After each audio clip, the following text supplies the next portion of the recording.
Hello everyone, আশা করছি সকলে ভীষণ ভালো আছো। আজ 10 জানুয়ারি আমার হাজব্যান্ডের বার্থডে। তো বার্থডে গিফট দেখে না, আমি মল থেকে গিয়ে একটা টি শার্ট এনেছি, আর আমার মা তার জামাইকে একটা সোনার চেন গিফট করেছে। তো আমি বার্থডেতে রান্না করতে চলেছি chicken curry, fried rice and পায়েস। তো দুজনে মিলেই ফ্রাইড রাইসটা অ্যাকচুয়ালি আমিই করছিলাম। আমি কিছুটা করে আমি তাড়াতাড়ি করে শপিং মলে চলে গেলাম।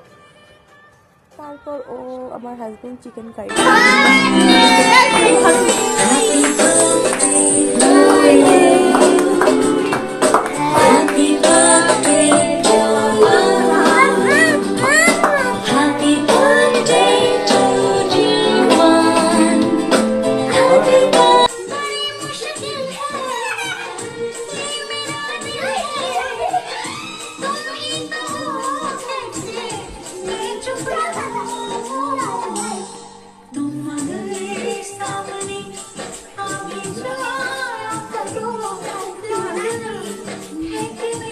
বার্থডে মেনু ছিল chicken curry, fried rice and payesh.